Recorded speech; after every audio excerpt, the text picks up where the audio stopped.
again, everybody. Welcome to another exciting edition of the Knights of the Roundball Table. This is the show that brings some of the brightest minds from Bulls Twitter to discuss one of the greatest institutions on the face of the earth, the Chicago Bulls. Tonight's guest, the Knights have shown up, and starting with the Bulls Podfather, host of Bulls Beat, co-pilot of the Big Red Bus, and writer for Bloggable Nation, the great one and frequent Knight, Doug Tonis. How you doing, Doug? Just living the dream here, Fred. Great to see you again, brother. The other Knight, he's a man of music, a man of passion, a man of wonder, a man of fashion. Chicago Bullseye frequent contributor, second time on the show, the great Mark Lowenthal. How you doing, Mark? Doing good, Fred. How are you? Living a dream. And then finally, one of the rising stars in the Bulls sphere, former superstar at NBC Sports Chicago, associate editor of the Action Network, and one of the most knowledgeable minds to contemplate the beloved Bulls. It's the great Michael Walton II. How you doing, my friend? Awesome, and it feels like it's been way too long for me to be a first-time person on the pod, so I apologize, Fred, but thank you for having me on, and Doug, thank you for having me on, and I'm excited, guys. Oh, as I always say, the collective Bulls IQ here could light a small city, so therefore I call to order the Knights of the Roundball Table, topic issue number 1. Issue number 1, change the starters. The starters have struggled without Wendell Carter Jr. I believe Otto Porter Jr. should be starting due to his high basketball IQ on both ends of the court and his terrific shooting. Who should he replace? Should it be Patrick Williams, Lauri Markkanen, Daniel Gafford, and move Lauri to center, or keep Otto on the bench? I'll start out with you, the great one, Doug Tonis. I mean, couldn't possibly have anything to do with the fact that we played the Lakers and the Celtics. Definitely just Gafford for Carter, nothing else going on at all that maybe would have caused the Bulls to lose. So I think you first have to start with that. I feel like your idea, though, overall of giving a better balance to the lineup. I think Otto Porter, if he could play 2 consecutive games or more than 25 minutes would be just a fine starter at the ripe age of 27. That seems like a challenging task for him, though. But if we did do that, I would probably move Lauri to the bench. I think that gives you a little bit better balance. I think he would maybe fit better there and bring some scoring to that unit. To follow that up, how do you think Lauri's going to take a demotion to the bench? I don't really care. Yeah, I think he would. Right? He's gone. I'd like to go back to this. I'd like to go back to the smart aleck remark about the last 2 opponents and our disappointing starts. The starters have sucked all year. It hasn't been the last 2 games. Fair enough. Will you admit that, right? We've had a problem with the starting lineup, and I'm ready to mix things up. It's not just because of the embarrassing last 2 performances. Now we'll go over to you, Mark, on this one. What do you think? What should we do? I don't think you necessarily have a perfect solution on this team. I mean, not having Wendell Carter Jr. is going to hurt us. It's not something that we're not used to because he's injured all the time, and I've kind of lost faith in him and his durability. But as far as in the short term, what do we got to do? I don't think you can have Daniel Gafford in the starting lineup. So I think getting Otto Porter Jr. to start moving Markkanen up to the 5, I think it's worth a shot. And I mean, the thing is, we're going to have to try a lot of different things this year because we have to figure out ultimately with this team what sticks, what doesn't stick, and which pieces of this team we're going to build around because obviously the team's not good enough where we're going to want to keep most of these pieces anyway. So I'm all for kind of really shaking things up. I don't see Lauri coming off the bench. So that's the move that I would make. So I just want to get you on record here. You're for short arms Lauri manning the paint as a center and having – Well, I don't think we have a lot of options. I mean – Well, I just want to make sure I got you right. I got this right? You're sending Gafford to the bench. You're moving Lauri to the center position. We got Otto at the 3 and then Pat at the 4? Other way around. Otto at the 4, Pat at the 3. Okay, here we go. Sounds good. Michael. For you, real quick. Well, the first thing I'm going to say is definitely if you're bringing Lauri Markkanen off the bench, I would pay to be a fly on the wall during those contract negotiations when it's hey, by the way, about the benching, no hard feelings, right? Like I don't think that would go over super well. But off the top of my head, I don't think I would make any big lineup changes. I think depending on the matchup, which I guess it's a cheating answer, but depending on the matchup, I think you sort of got to switch up the lineup almost every night. I do agree that it's tough seeing Daniel Gafford as a starter. Something that bugs me about Gafford, a player who you think is a dominating inside force, on paper, a terrible defensive rebounder. And it's something he's really going to need to clean up if he's going to start at center for the Bulls. So I think if there's any move I'm going to make, it's maybe getting Otto Porter into the starting lineup for Patrick Williams. I think Patrick Williams would obviously take a demotion to the bench pretty well as a very mature for a rookie. And I think it's more just because Patrick Williams has been in a little bit of slump just to see how he looks with Garrett Temple and the vet mob, as you hate to call them, Fred. So I think mostly I would maybe get Otto in the starting lineup just to get a different look. But I think you really got to roll the dice depending on the matchup. Long term, I would love to see Thad Young at the 5. Lineups with Thad at the 5 work really well defensively because it gives the Bulls a lot of options in terms of switching or sticking with the drop back defense. But if you're going against the Sixers, let's just say, you're not going to start that at the 5. It's just insane. So you have to go depending on the matchup.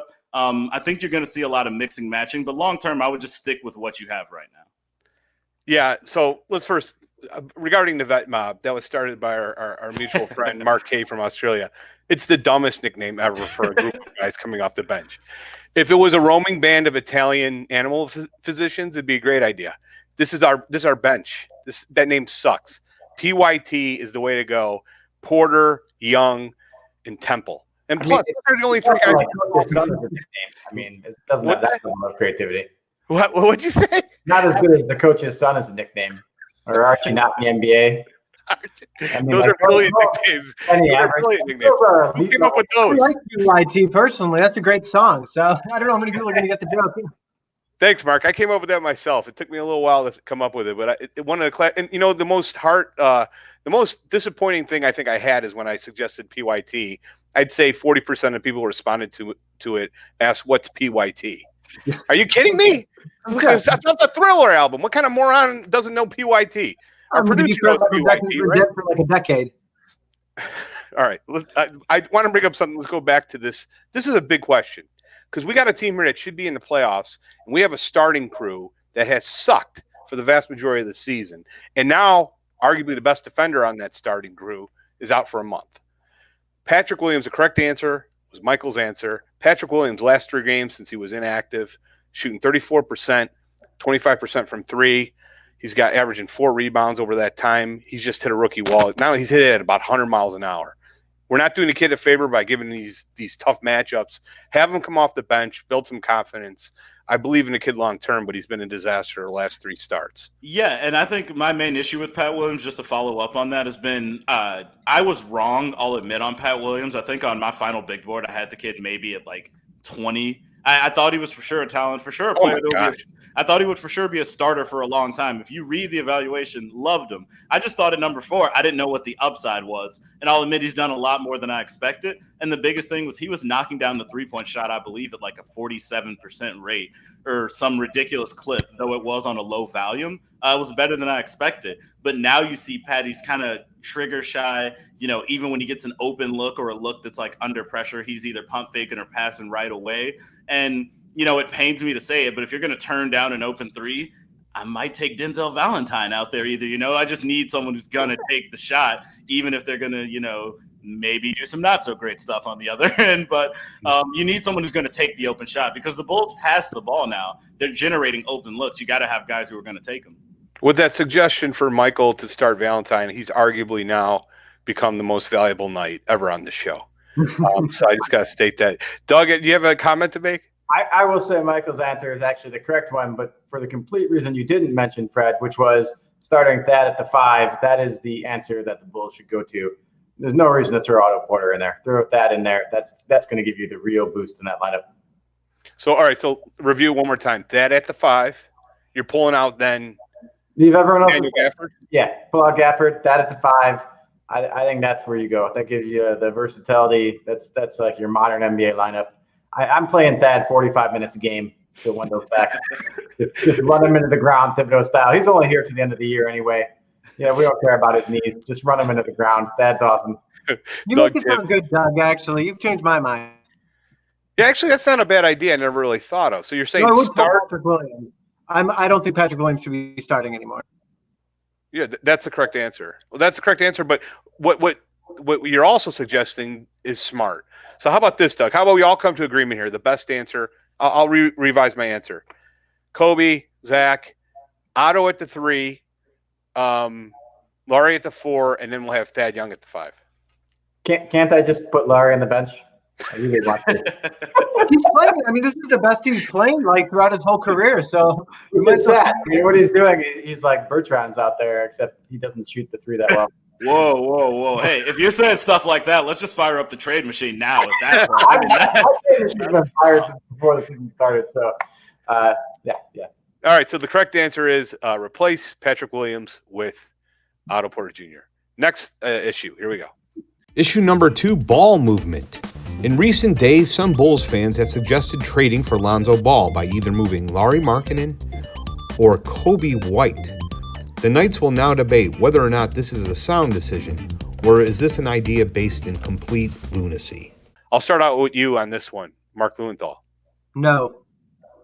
I mean, it's a hard no. I mean, I hate Lonzo Ball. Lonzo Ball can't shoot. He's got a horrific field goal percentage, and his 3-point percentage, you think he's shooting like 25% or something like that. I mean, you want a guy that's going to average like 12 points and, whatever, like 5 or 6 assists. I mean, no, he's not. I think you have to be careful with who you add to this team right now. I mean, we're looking at something that we want to build for the long term. You bring in a guy like Lonzo Ball, who's still a pretty young guy. He's not going to be the foundation of the future, and you need in this NBA a point guard that can score more than that. So I don't think you need to have, not that I think Ball's a hugely high profile name, but I think that there's a lot of point guards that you can get who aren't necessarily as high profile, who can be contributors both offensively and defensively, who don't have the scoring liabilities that Lonzo Ball has. I would not trade. I wouldn't want him on the team for anyone. Well, Mark, I do have to point out you're incorrect. He's shooting a robust 29% from 3. Oh, I'm sorry. Let's go to Doug Tonis on the next in response to, would you trade our Lauri Markkanen for Lonzo Ball? Come on, give a real question. Who's going to answer yes to that? Michael, please don't answer yes to that. No one is going to do that. I mean, I just said I hate Lowry in the starting lineup, but I want to pack his bags, and I wouldn't do that. I mean, it's just an awful trade. How many picks are we getting? That's my question when we do this. How many picks? New Orleans has a whole bunch of picks. How many are we getting? All right, let me. All right. On the market because he sucks this year. He's having an awful year. He looks awful in the system. Like, he's a free agent at the end of the year. He makes more money. Like, there's like no value to this trade at all. If I'm getting a couple of first rounders with Lonzo Ball, then sure, maybe. But otherwise, no. There's no. How about one doing that? Doug, how about the Lakers' number 1 pick for this year? Would you take it then? Probably not still. That's like basically a second rounder. I mean, that's going to be what, pick 28 at the absolute best and maybe 30th. I mean, no, that's not enough to throw it in for me. So I need to get something better than that. I just don't see Lonzo Ball fitting in. I don't hate Ball. I would like Satoransky for Ball as a trade I would consider straight up. But like, there's like no real reason that there's consider it in that type of trade. Consider it. I do it in 2 seconds. Who wouldn't trade Sato for Lonzo Ball? I'm not even a Lonzo Ball fan, and I do that trade. Let's go. Michael, what say you? Yeah, it pains me because, as Doug was sort of hinting at, I would love to be the hot take guy. I love the Ball family. I would love to be like, oh, trade for Lonzo in a heartbeat. But first of all, maybe if you put Lowry on the bench first, like Doug suggested, then you do this as a response to that. But I don't think there's any world where you would do this trade. I think, though, we can all admit Lonzo Ball would probably be a better fit, considering that Patrick Williams is a 4. What do you mean no? Point guards are not a good fit anywhere. I don't think he's a better fit. I think the first issue is that Lauri Markkanen right now has obviously the higher ceiling between he and Lonzo Ball. The way he's playing right now, at the very least, he's going to be a very effective stretch 4 who can space the floor, and that has its value in the league. I think the Bulls need a Lonzo Ball type player. I think he would be possibly a long-term solution to their search for a point guard. I think Lonzo is fitting terribly in the Pelican system under Stan Van Gundy. Last year, I believe in 63 games, he had, I believe, a 29% assist percentage, and his assist to turnover ratio was somewhere over 2. Nothing amazing, but something that would for sure be top 3 on the Bulls by far. So turnovers are still an issue for Lonzo, like a lot of players on the Bulls. But what I will say is he would very easily, I have no trouble saying he'd be very easily the most talented passer and playmaker on the Bulls roster, without a doubt, I would think. I don't think that's like a hot take necessarily. and he's a very good defender. The issue is he can't hit the side of a barn when it comes to shooting. And his free throws make me literally want to throw up. I believe he shoots like 58%. The reason I would take him is defensively. He's a plus defender, in my opinion. He's a big body who can play the 2 guard because he doesn't really dribble much for a point guard. He keeps the ball moving and he'll fit in a pass-happy system. And the Bulls play up-tempo and have a good offense finally. And guess what all the balls are good at? Except for LiAngelo, I guess, playing up-tempo offensive basketball. So Lonzo would fit in great with the Bulls, and him and Zach LaVine would be one of the best backcourts in the league because Lonzo can do everything Zach LaVine can't. And Zach LaVine can do everything that Lonzo Ball can at a high level. So they fit perfectly, in my opinion. But just I wanted to say all that to say the main issue is you can't trade Lowry. If this was Kobe White, if this was Thad Young, if this was anything else, and you're getting that Lakers pick, then we can talk. But for Lowry, it's just a non-starter because you want to get him signed right away, and hopefully Zach and Lowry is still a part of your core, in my opinion. Oh, man. How do you love Lowry so much? It's funny because Lowry's more valuable than Kobe to you. I don't understand this at all. And I don't like Kobe either. So here's my thing. I don't think Lauri Markkanen, he was like actually on my dog list coming to the year. Wendell Carter, first of all, is my favorite player on the Bulls, but he's underperformed a little bit in my opinion. But Lowry is never going to be a great defender, and he's shooting well from 3, and he's being more aggressive inside and getting to the free throw line. And if he's going to do that and make the extra pass occasionally, I'll take that next to Zach, and you get a superstar, and Lowry's your third guy. I think Lowry is a great third banana. Maybe not much more than that. Maybe not. We're talking the post game about this because I don't want to rant for 30 minutes on this episode. But I got beef with you now, Michael. We'll see. I want to go back to the statement you made about you would trade Kobe White for Lonzo Ball. So first of all, are you kidding? This is more in a vacuum on the Bulls realistically because how great their chemistry is right now. First of all, realistically, I probably trade no one. I probably don't touch it because it looks like you're going to get a lottery pick this year, maybe if you do nothing, especially with the Wendell injury. But more realistically, the players I'm trading for Lonzo are veterans who, as much as I love them, I think are not in the long-term plans anyway. I think the most prime suspect for that would be Thad Young because then you have more minutes theoretically to play Patrick Williams at the 4. Garrett Temple is a guy who I was so wrong and grown on me. I wouldn't trade Garrett Temple. I think he's too important to the wing rotation. But I think you can live with getting rid of Thad Young. And if a guy like Felicio is going to maybe get minutes anyway, seems like he might be trending towards that lottery pick. So I might try to get something for a guy like that. And I think Lonzo, as much as we talked about, he's not playing well now, so you can re-sign him for a reasonable deal if you're the Bulls. And I think that's a big part of this that people are missing. Since Lonzo's not playing well, the Bulls signed the guy to $10 million a year. Then all of a sudden he turns into a great starting point guard. Now you have a bargain deal. We could sign him to $10 million a year even if we don't trade for him. That is fair. Next year. That is fair. That's from signing him next year either. So actually, Doug, you can get matched, restricted, but Northern Pelicans don't seem like they'll do that.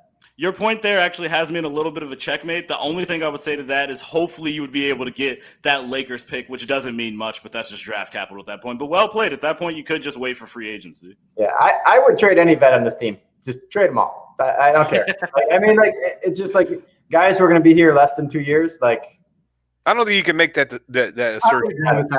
If we win the next 7 games, which are all winnable games, I'm just throwing this out there. Hold on a second. 7 games. I'm just throwing it out there. Bull streak by the Bulls. We have garbage. Well, it's entirely possible. All my prophecies have come true before. It's entirely possible. 7 wins. Let me just throw this out there. We played the Trailblazers on Saturday, and then we have a series of garbage teams. We played the Knicks back-to-back. I think we have the Wizards in there, the Pelicans, all games that we could win. If we go 5-2, 6-1, or 7-0 over the next 7 games, I am putting my foot on the pedal. We're not trading one vet because this team is better than we thought, and we need to have these guys, especially Zach LaVine, experience the playoffs. Am I living in a bizarre world, or is there not value to that? But then my thing is, what is the ceiling of this team, and how are you going to make the team better where it can take another leap? Because either you're going to have to turn some of these players like Lauri Markkanen or somebody into some sort of asset that can be turned into something at some point. I mean, you can't anticipate that if this team makes the playoffs, and I get it. I think it would be good for them to make the playoffs, but also this team's not nearly good enough to be able to attract free agents. So what's the long-term plan? Yeah, but New Jersey. Brooklyn wasn't either. They were 42-40, and they got two of the best free agents in the NBA. You have to at least be good enough to make the playoffs. You have to be around 500 to attract great free agents. There aren't any great free agents next year anyhow. Yeah. I want these guys to progress. Go ahead. I think the answer to this question is sort of where I think, in my opinion, things are headed naturally. And it's, again, you do nothing. What it seems like the Bulls will probably do is, again, Daniel Gafford will start. I think, again, he's obviously going to have a bit of trouble being a starting center. We've already seen that. And, again, guys like Felicio will have to get minutes against teams with big bodies because as much as, we all love the Thad at the 5 lineup, you're probably not going to be able to play that against every team, i.e. the Lakers with an Anthony Davis, et cetera. So where I think you go with this is you do nothing, and the Bulls could do actually exactly what you said, Fred. Your prophecy could come true. They could win 7 or 8 games in a row. Shoot for the moon. They could go on a 10. They could go on a 10-game winning streak.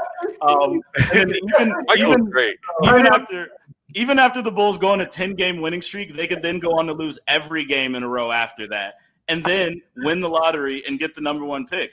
Or the Bulls could almost make the playoffs and then finish as the 11th seed, and still, because of the flattened lottery odds, jump up to number 1 in a draft that, I'm more of a draft guy. In my opinion, this is one of the more loaded drafts in recent history, at least in the top 4, top 5.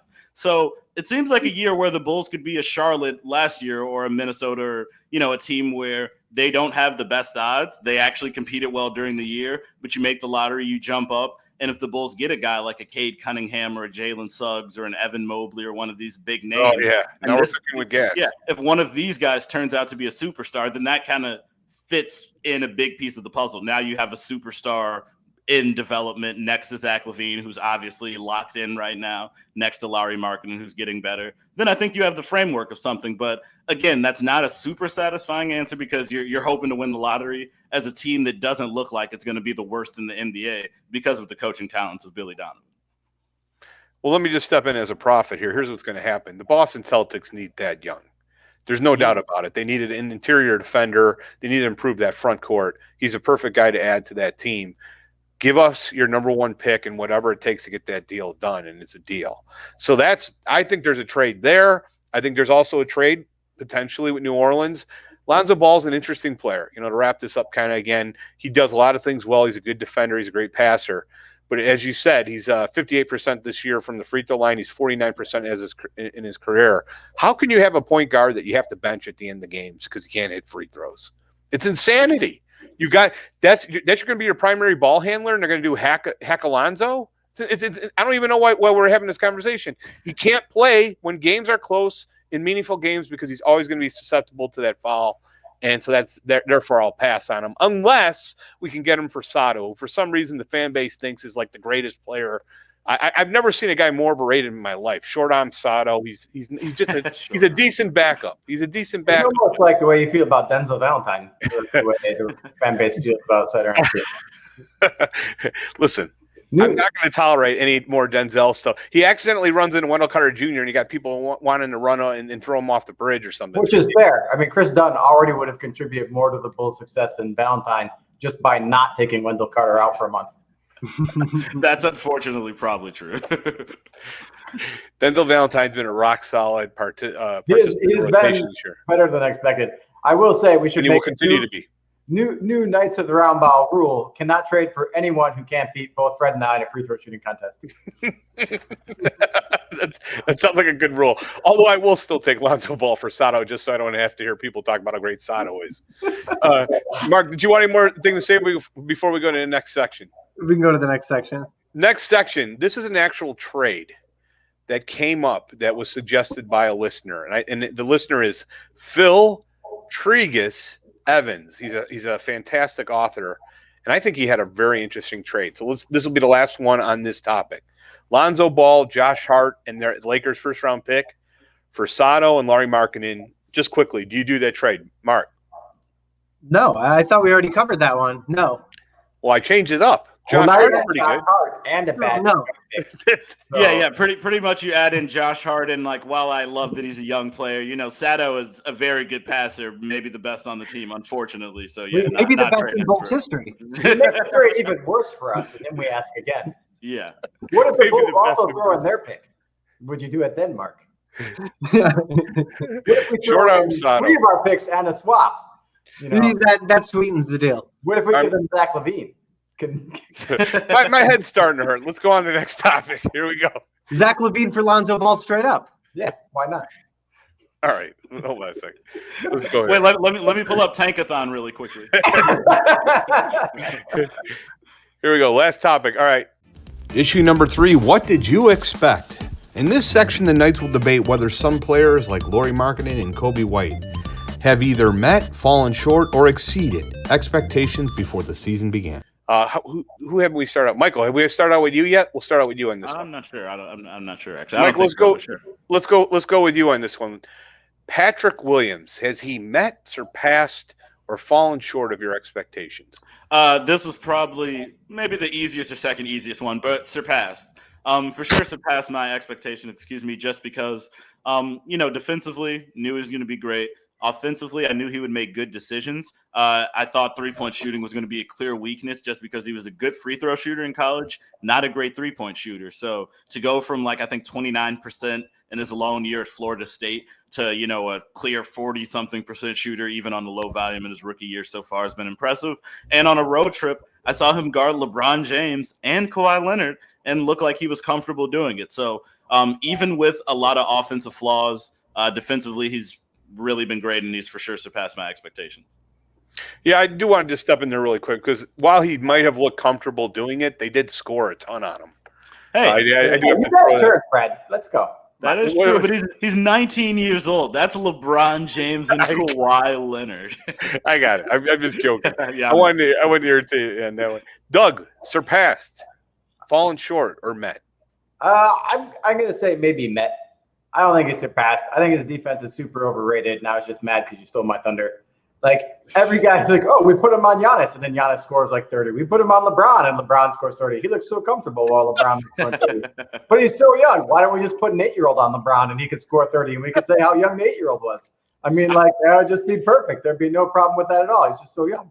I'd just like to add really quickly, Andre Iguodala looked comfortable with LeBron scoring on him and got a Finals MVP for it. So, I'm fine. Like, he's met my expectations, but I don't know. I wouldn't have taken him at 4. I had really low expectations. There's still lots of guys probably taken after him that I would trade him for. So I don't think he was the best pick at 4. And so I want to put that out there saying I'm not a huge believer. I'll wait and see. I mean, the type of player he is, I expect it to take time. I'm not panicked about it. There's lots of guys I'm wrong in the draft. I'm not going to say I'm any draft expert. So, it's fine, but he's done nothing special except make the fan base drool over him for really no reason that I can figure at all. The guy's got a super slow 3-point release. He's been pretty accurate on low volume, but I think people take too much from that. Defensively, I think people take too much from it. He's just a young kid who needs a lot of work in a lot of areas still, and maybe he'll be good. But if I have to hear another Kawhi Leonard or Jimmy Butler comparison, I'm going to throw up in my mouth. So what are you trying to say? I'm trying to say he's fine, but wait, he surpassed or met your expectations? He's met my expectations, but the hype around him just leaves me with a lot of anger. All right, Mark, what say you? Well, I'm one of those fans that is salivating over Patrick Williams, so I would say he's far. But but the reason for it more is that I had such low expectations for him coming in. I mean, when we drafted somebody that was 19 years old, that it didn't even start in college. Obviously, there were a lot of question marks, and I didn't expect a lot from him, especially not to be starting at the beginning of the year.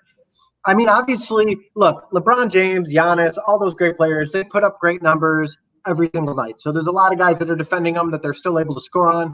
I mean, when I saw him, especially the first Lakers game, go up against LeBron, and a handful of games this year against many other players. I mean, his defensive instincts seem to be pretty darn good for somebody that's 19 years old. And as he's in the NBA longer and understands the schemes of the NBA game better, I think he's just going to get better.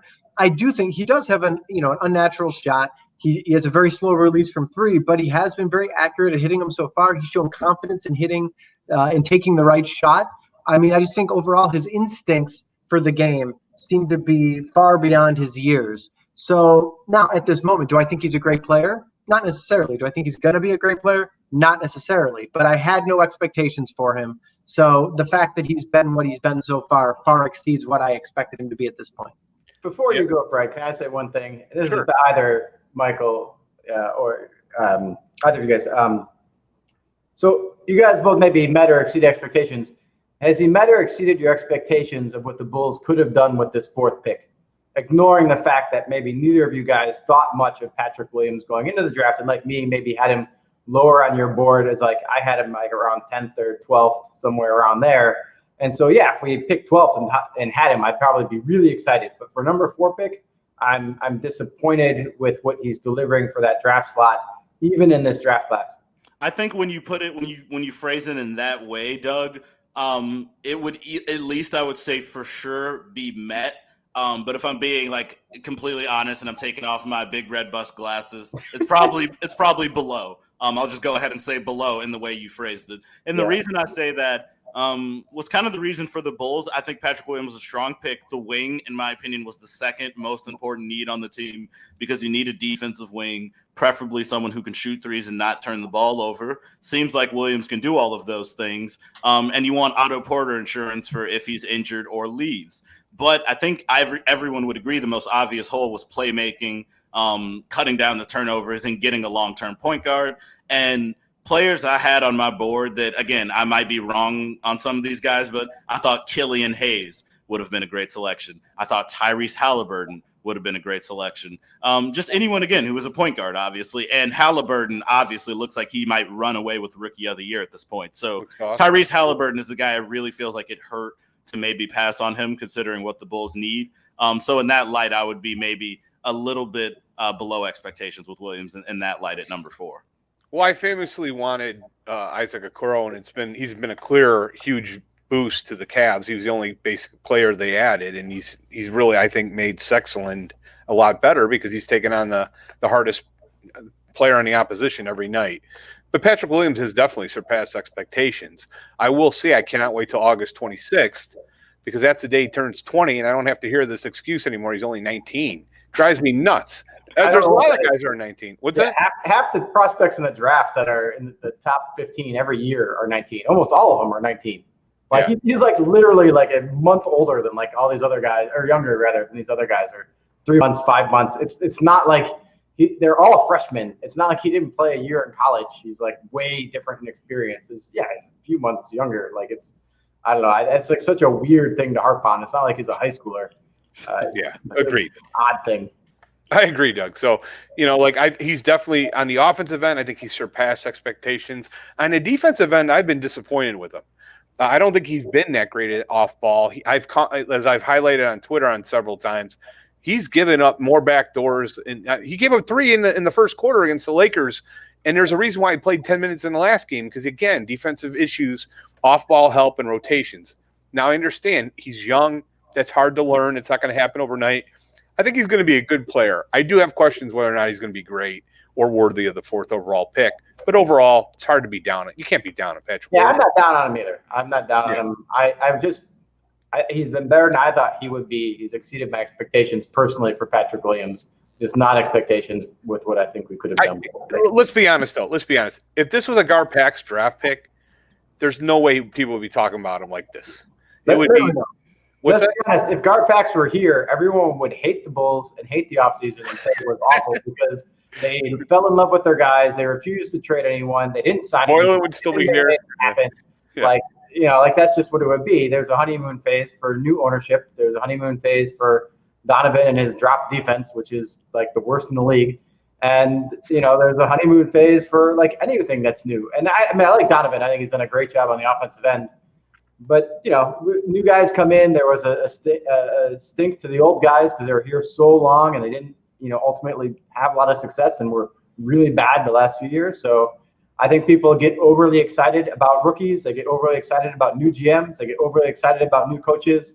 All that stuff lasts about 1 year, and then you got to produce. So everyone who's within 1 year of their first year with the Bulls, we're all super amped about. And you get past that, and it's like Kobe White last year. Like the dude was just complete hot garbage for like most of the season. Threw a few good games in at the end. Everyone's like, "Oh my God, this guy's going to be amazing." And now we're like, 17 games into the second season, and people are like, "Yeah, Kobe White's not really shooting that good." you know, and now that like love is starting to wear off. So, you know, Patrick Williams has got a season to figure it out before the fan base starts putting any expectations on him. In fairness to Kobe White, he's only 20. It's true though. I mean, you see a lot of guys take a couple of years to develop. I mean, Kawhi Leonard took a couple of years to develop. So it's like you can't put the weight of the world on these kids' shoulders when they're really young, and you can't make huge changes a lot of times to your team and just getting rid of young players because they have, you know, you have to see the future a little bit. Because I mean, that's what this team is, right? Because I mean, you're not going to get the pieces in free agency to make this team good. So you gotta try to foresee a little bit what these guys that you have can be, or else you're just starting from scratch every 5 minutes. Yeah, I think that's completely true. You do have to guess and you have to project. I just think like you project with caution, like Sure, you don't get like super amped. Like with Pat Williams. Like, would I be shocked if he became a star? No, but like sitting here after watching him for 17 games, like I think it's crazy to be like, this guy is the next Kawhi Leonard. He looks so calm and carries himself with a similar demeanor. Like it's crazy to say that. Like it's fine to say like, yeah, that could happen. But Doug, he's only 19. It's a possibility. In 3 years, I'm sure Pat Williams will be much better than he is today. And whether that's Kawhi Leonard or Jimmy Butler better, or whether it's OG Anunoby better, you know, that is up in the air, you know, or whether it's just someone even a little bit less than that. Like those are the things you'll determine. Denzel Valentine? Yeah. I don't know. I mean, he might be better than Valentine now.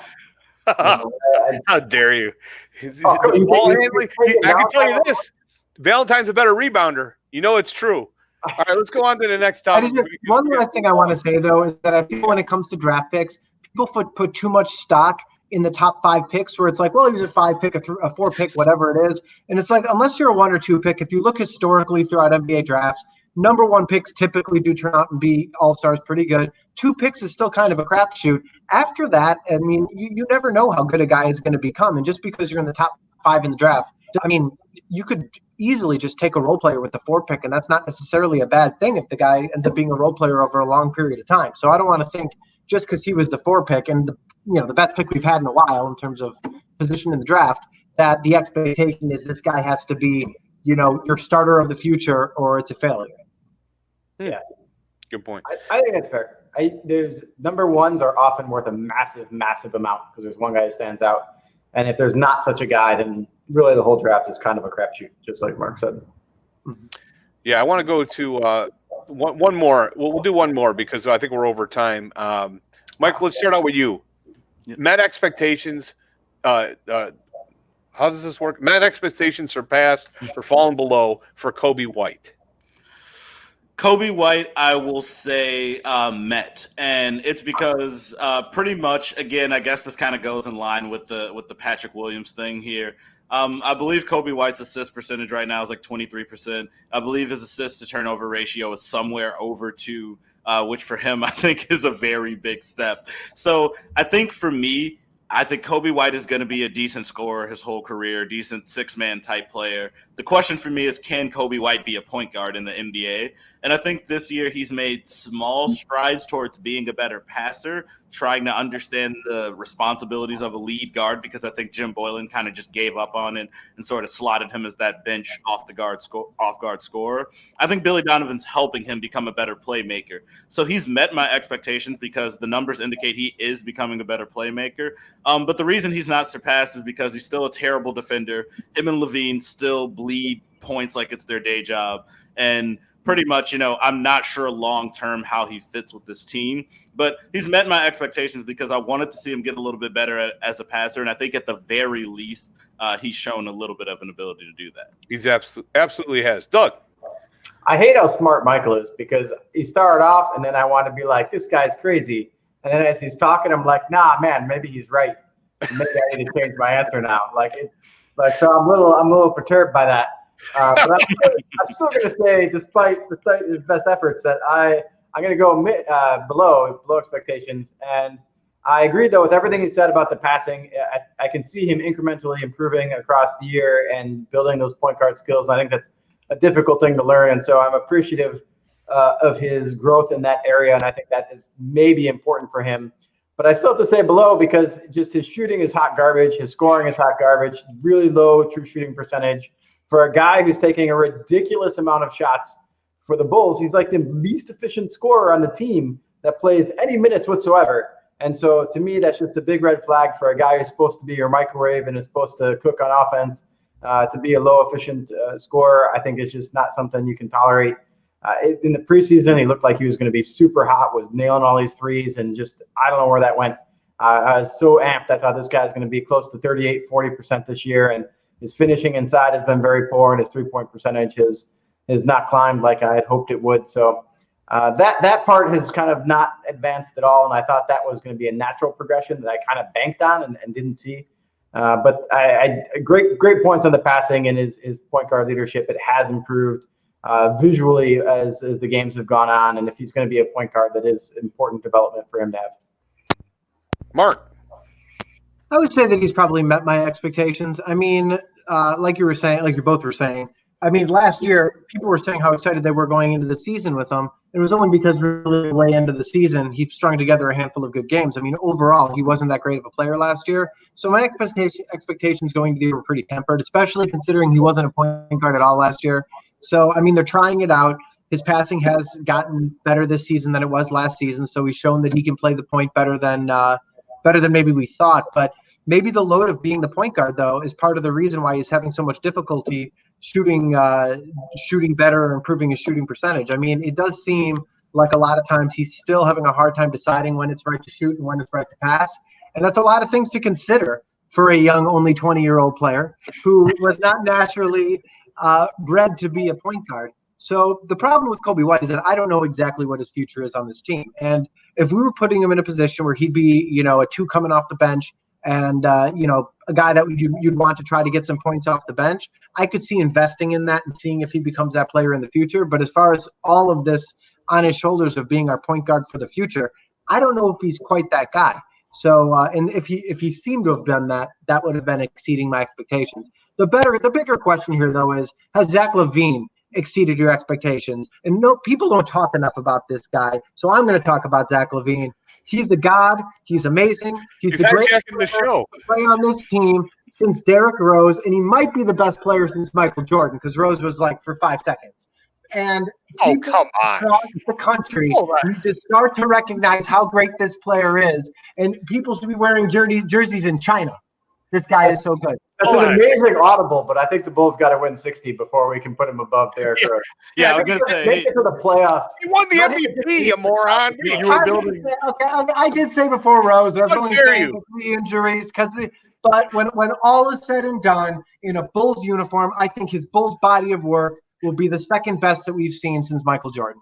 You were actually building steam and getting me pumped up like a football coach just ready to run through a wall for you. Then you said Derrick Rose, and I had an out-of-body experience. I was like, whoa, what? Like, whoa. Yeah, this guy nuts. Well, I was going with you, too. I was jumping on the bus. I'm like, oh, man, Mark's going. I'm in. I'm like, nah.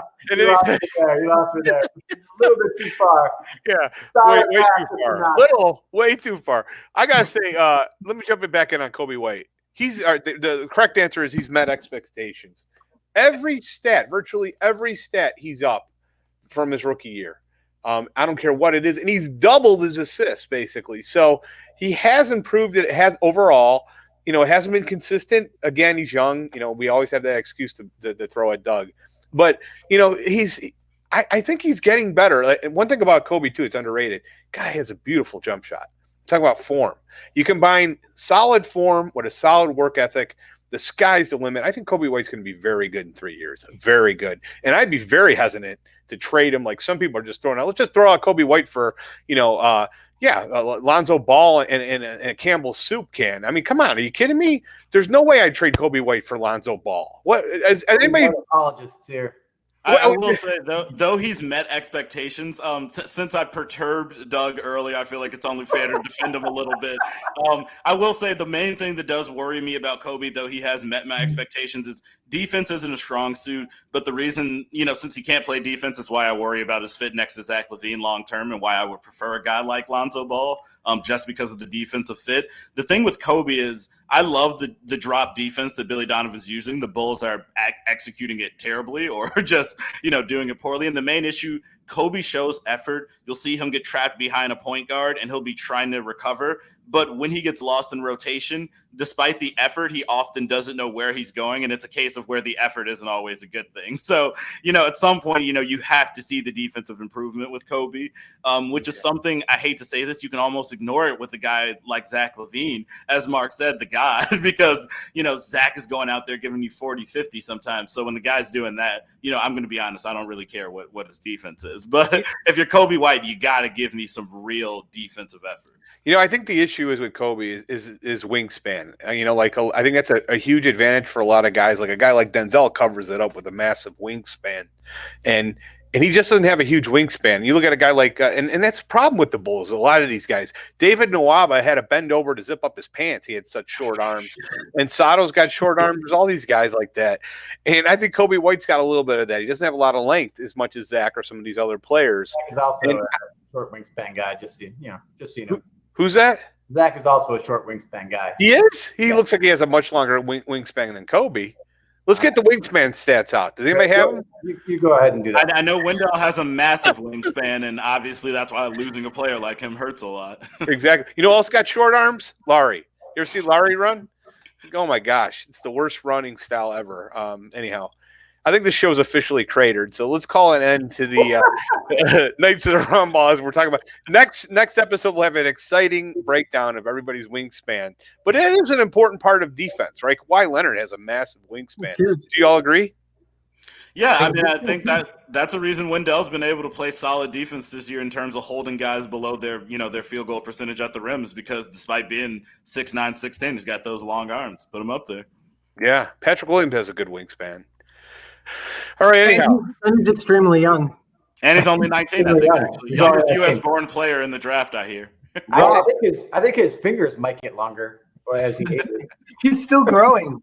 His hand sizes. The growth plates are still open. Oh, I can't wait for next year. The first rumor that he's 7'2" now. I saw him in a picture standing next to Joakim Noah. It looks like he grew 3 inches since the draft. All right. On that note, I call an end to this meeting of the Knights of the Roundball Table. I can't thank you enough. Mark Lewenthal, Doug Tonis, Michael Walton. Let's go around. Where can everybody find you? We'll start out with you, Mark.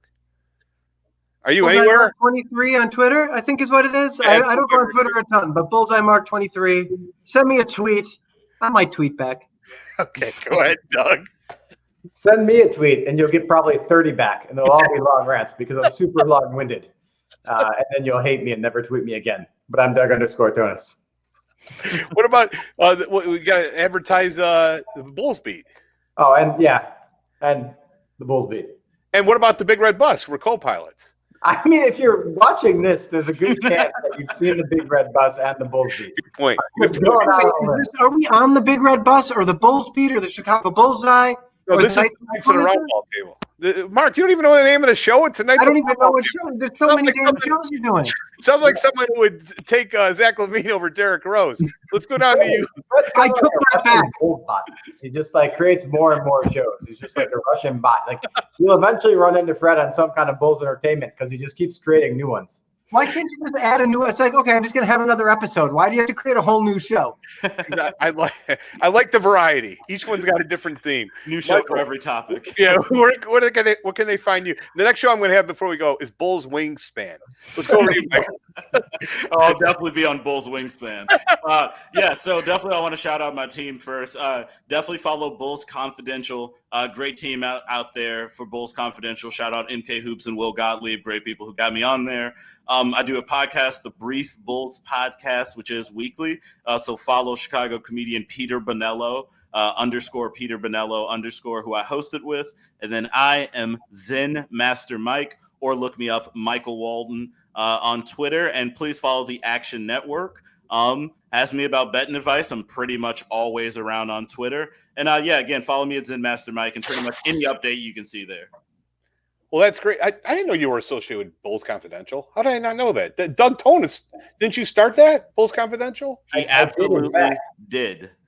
I still have access to the Bulls Confidential Twitter. You will see the Bulls Beat podcast often reposted through there because, again, it's all family. We love Doug. And, again, Will Gottlieb and MK Hoops. It's a family over here. You know that. I had no idea that it was such a I hope the comments about Kobe White won't break you guys up. And the negative comments that Doug made. Siblings right. That was also the most professional presentation of credentials of anyone who's ever been on the Nights of the Roundball Table. So, we know who works in this industry and who's just the hack. And on that, I dismiss you, Knights of the Roundball Table. Stephen Johnson, our producer, great job. It's always good to have him. Without him, this would not be. Godspeed, gentlemen.